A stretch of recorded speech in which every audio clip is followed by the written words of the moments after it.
and I would strongly encourage looking at that remote option. The Spokane health officer saying COVID outbreaks are very likely if schools reopen. We'll explain what he recommends schools do if that happens. Plus, classes looking different this fall, no matter what grade you're in, and that goes the same for special education. Tonight, how East Valley is making those adjustments.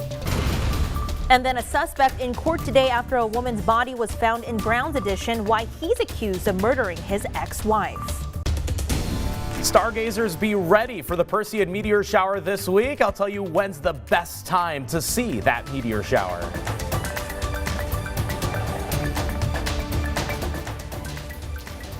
We begin with breaking news here just in the last few moments. Eastern Washington University has now indefinitely postponed all fall sports practices due to COVID-19.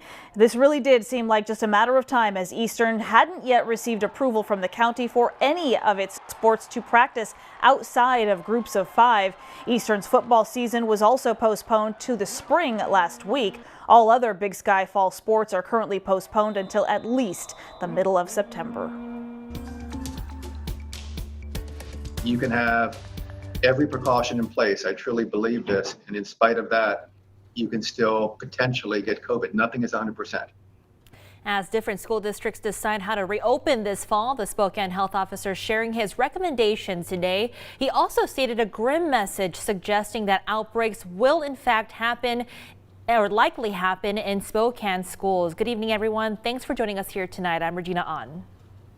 Welcome, everyone. I'm Whitney Ward. We begin tonight as Health Officer Dr. Bob Lutz says he is disappointed in Spokane area schools that have decided to reopen buildings for the fall. Specifically, he says health leaders are concerned about the older secondary age students in particular, meaning those in grades 6 through 12 because of their ability to transmit COVID-19 to others. He also addressed comments from an incoming freshman of the Meade School District who said in-person learning is worth the risk.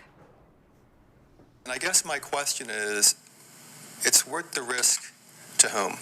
It's worth the risk to your child. It's worth the risk to your family. It's worth the risk to the other children in the class, to the school, to the community. Now, when school buildings do reopen, Dr. Lutz says he fully expects to see coronavirus cases increase. He says outbreaks are very likely. By the way, an outbreak is considered 2 or more coronavirus cases in one individual classroom. Washington's Office of the Superintendent of Public Instruction did release guidance for outbreaks of students exhibiting symptoms similar to those of the virus. So let's take a look now at some of those guidelines.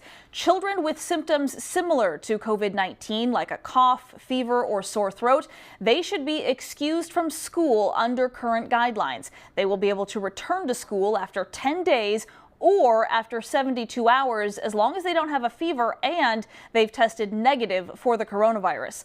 Also, if there are 2 positive cases within a classroom, the entire classroom should then be quarantined for no less than 14 days under the current guidance. And in schools of less than 10 classrooms, the entire school would then be quarantined for 2 weeks. And in larger schools with more than 10 classrooms, the current guidance says everyone in the school should quarantine for at least 14 days if 10% of classrooms are impacted by 1 or more students with the virus.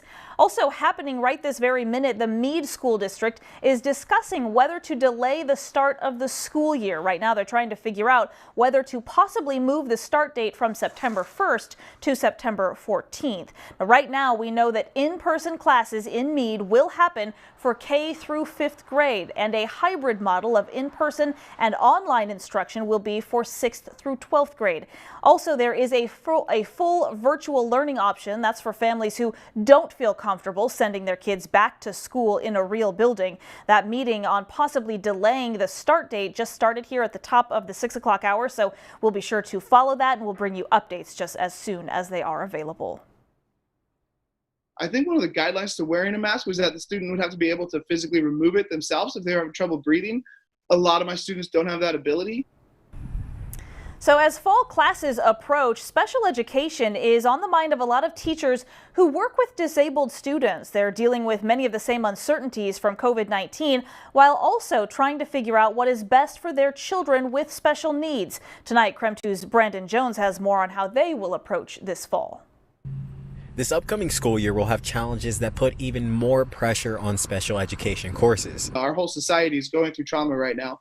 And so it's really important as teachers, when we meet with our students, that we have a positive message for them. The East Valley School District is leaning towards a hybrid schedule upon their return, giving students an option to continue online learning or return to in-person classes. For kids with disabilities, the decision for return is still being worked out. So to be in a situation where we don't know what we're doing, we don't know what we're teaching, and we don't know when we're going to go back in building, it's a lot of stress. John Thomas has been a direct instructor for 12 years. He works with special needs students and understands what the parents of these children may be going through as they think about what they'll do. You're really asking a lot of a family to ask to send their medically fragile student into a building.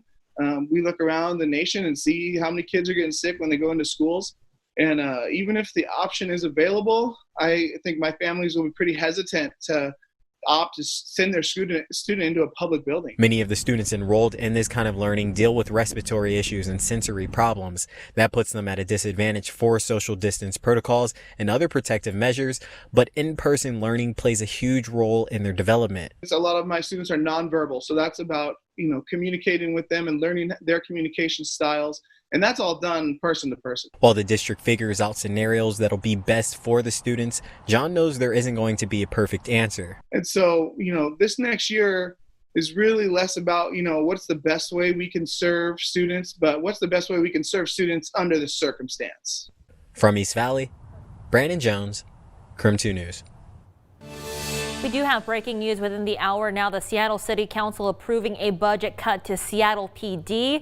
The vote that just came in is 7-1, and the council approved proposals that would reduce the police department by as many as 100 officers through layoffs and attrition. Measures also considered today would cut $3 million of the department's $400 million annual budget.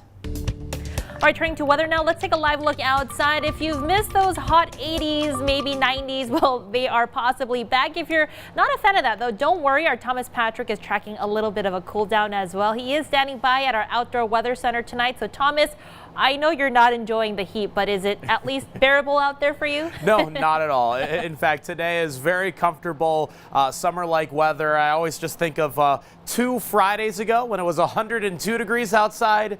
That was the scorcher. Today was only, 87, 88 degrees, a lot more manageable at the minimum, but it's really nice out here. But before we get to that cool down, have to go through Tuesday, a bit of a transition day, a bit of a windy day, and that's why we have red flag warnings in effect for the afternoon hours tomorrow. Of course, a red flag warning means that we could see increased fire behavior or critical fire danger because of the windy and dry weather that will be in place for tomorrow. In fact, the winds, you see the contouring into that yellow and red range. That's just indicating the higher wind speeds between about 20 and 35 miles per hour for tomorrow. So any active fires that we'll see tomorrow afternoon certainly can spread very fast as a result of those winds. Temperature wise, 86 right now in Spokane. I believe the highest I saw was 87 or 88 today. All in all, a great summer day, but a bit cooler for the days ahead once we get through tomorrow's windy weather. But even tonight, down into the 60s, feeling pretty nice outside. So we got to go through just how quickly we'll get to this bit of a cool down